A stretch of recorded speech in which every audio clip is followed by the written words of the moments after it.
Well, trouble at a local trailer park. People living in the Bel Aire estates on Nebraska claim their homes and safety are in jeopardy, and they're blaming management. 13 ABC's Christina Williams is digging into the problem. She joins us live tonight.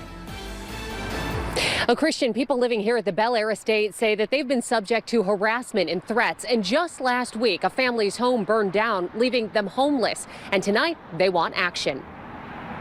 I lost everything. Jason Stringer has lived in the Bel Aire mobile home park for the past year and a half. Last week, his trailer caught fire. Stringer's 2 dogs died in the fire, and the home is gone. Every night I sleep in my car out in front of my burnt down house. It's the second suspicious fire at the park in 2 months. At the end of July, a vacant trailer went up in flames. Investigators believe someone set the mobile home on fire.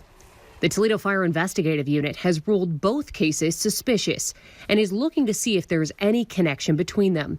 There are no charges or arrests in either case. Stringer is pointing a finger at the property manager, Leo Zilba. Man, there's good people that live out here getting took advantage of by this guy. Multiple former and current residents reached out to 13 ABC about living conditions and management, claiming they've been threatened and harassed. So do you feel safe here? No, this is a very unsafe park. He puts all the residents at risk. Zilba is currently facing 3 charges of aggravated menacing after allegedly pointing a gun at Stringer and 2 others during an argument the morning after the fire last week. There's also a civil lawsuit pending against Zilba from a woman who says she paid $1,500 as a down payment for a trailer this summer. 2 weeks before move-in, the home caught fire and she never got a refund. Today, we tracked Zilba down for his side of the story. There have been 2 fires in 2 months here, and some of the residents are blaming you for setting them. What's your response? I've never heard of anything like it. It's kind of scary just to have people say anything like that.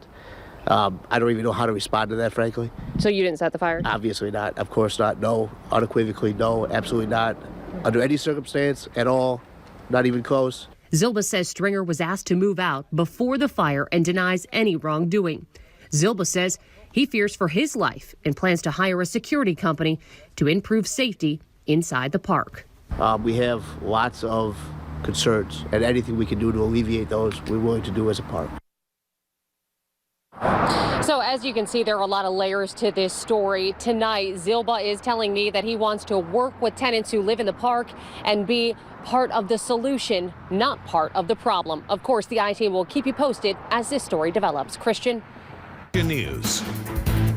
New details tonight surrounding a trailer park hit by arson 10 times in 72 hours. Welcome to Action News at 5:30. I'm Christian Brown. It happened at the Liberty Mobile Home Park on Nebraska, just down the street from another park plagued with problems. 13 ABC's Christina Williams is live tonight with this I-Team follow-up. Christian, this park here on Nebraska is the one that was hit by an arsonist. And here's the thing, it is right down the street from the Bel Aire estates that was also plagued with arson issues. And turns out tonight we found there's a connection. They both have ties to the same management company. People living in the Liberty Mobile Home Park are concerned. Last week, Toledo firefighters report 10 separate fires in the park, each one considered an arson. 71-year-old Gannett Morgan is facing charges for allegedly setting 7 of the fires on her own property after investigators say she was seen walking away from the flames. But who's responsible for the other 3 fires throughout the park, and why? We don't know. Every time we ran over to where the fire was, put it out and stuff, nobody seen anybody running away from it. Last month, the I-Team started digging into similar complaints at the Bel Aire estates. The mobile home park is also on Nebraska, just a 2-minute drive from Liberty Estates.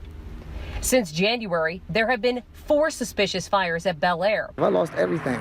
Fire investigators are still working the cases and are looking into a possible connection between the arsons at both mobile home parks. Another mystery, who owns the properties? As a tenant, we don't know who actually owns the place. Both mobile home parks were once owned by Jaftech, a management company out of Cleveland. Managers at both spots claim they work for brokers. Today we tracked down Take a Look real estate brokers. You know, we're very, very concerned, as we have been, and we are doing what we know to do, which is to put it, take it back to the authorities.